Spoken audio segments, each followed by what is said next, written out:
Bonjour, bonsoir à tous et bienvenue dans cette nouvelle série des chroniques d'Hyperion consacrée à la confrérie des éthérés. Mais qui sont-ils? Vous aurez l'occasion de les découvrir en temps et en heure. Ils sont les premiers aventuriers à avoir parcouru les contrées d'Hyperion lors de la création de cet univers il y a de cela des années. Alors, aventuriers, aventurières, prenez un siège, profitez du coin du feu, avec une boisson, une friandise, et nous voilà partis.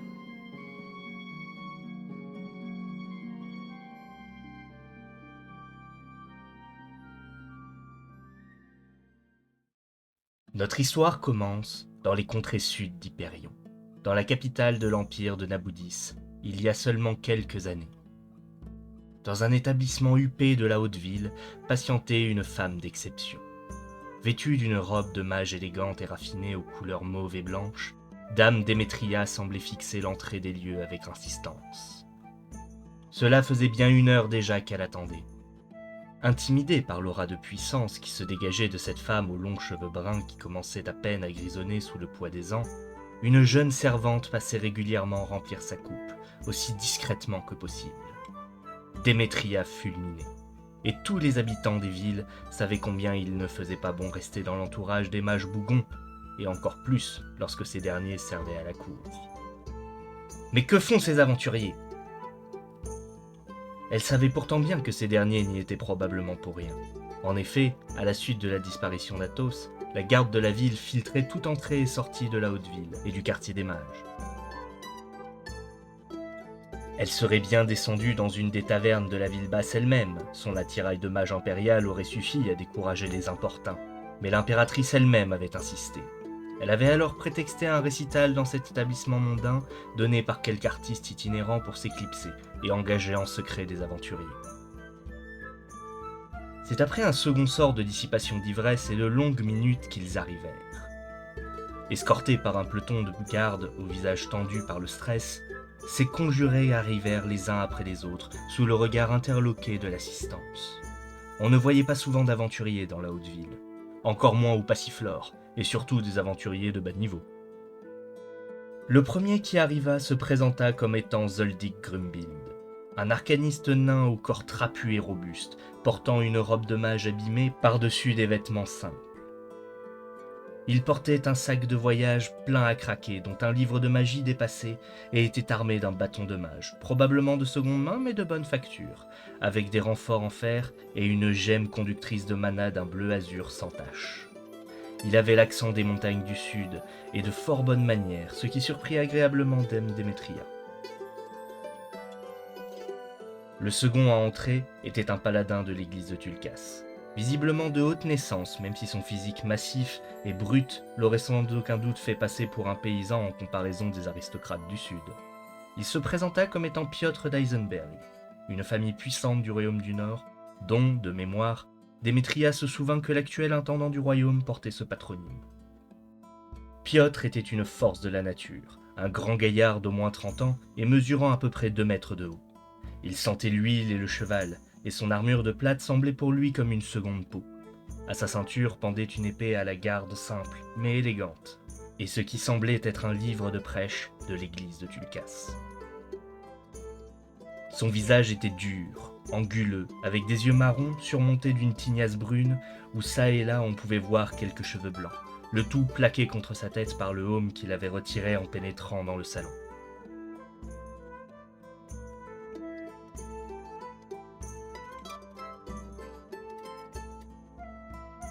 Après avoir salué les deux aventuriers, des murmures appuyés finirent par distraire Démétria de ses premiers invités.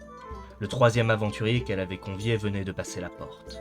Si jusqu'ici les gardes de la ville étaient restés impassibles face aux premiers arrivants, c'est un garde penaud et mal à l'aise qui escorta le nouveau venu.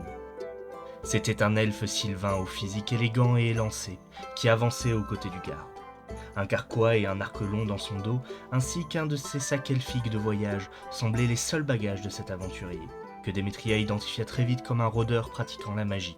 L'elfe se présenta comme Alric, du clan Lamar. Un pseudonyme à n'en point douter, se dit-elle. Alric était grand et fin, avec un visage doux et agréable à regarder. Ses yeux, d'un vert éclatant, semblaient percer à travers les subterfuges de l'éther, et c'est avec une révérence digne d'un prince des bois qu'il salua les conviés. L'instant mystique de l'apparition fut cependant interrompu par des cris venant de dehors. Par réflexe, Démétria saisit son bâton avant de voir précipitamment entrer un homme à l'air sauvage et sombre, se dirigeant droit vers elle, les mains dissimulées dans sa cape noire. L'étranger sortit soudain une lettre portant son sceau, et celui de la guilde des aventuriers, ce qui la retint de lancer Pilier de Pierros, un sortilège offensif qui aurait probablement désintégré le nouveau venu, les 3 gardes du courant après, et la moitié de l'auberge dans la foulée. Arrêtant les gardes d'un simple geste de la main, Démétria invita l'homme à s'asseoir aux côtés de ses futurs compagnons, ce dernier obtempérant sans un mot. Intriguée, elle usa d'un sort de détection pour s'assurer de la nature de son invité, ce qui lui confirma qu'elle devait avoir affaire à un membre de la guilde des assassins, ou un équivalent. L'homme qui répondait au nom d'Alessio Bernaconi était originaire des contrées sud de la théocratie du feu éternel, mais n'en portait aucun attribut, si ce n'est ce teint hâlé par les trop longues journées à travailler en plein cagnard aux portes du désert singalien. Une fois quelques rafraîchissements pris auprès de la serveuse dont les yeux laissaient transparaître la crainte et le dégoût que peut ressentir un membre d'une classe sociale supérieure pour des vagabonds, Démétria congédia cette dernière et s'adressa enfin aux aventuriers.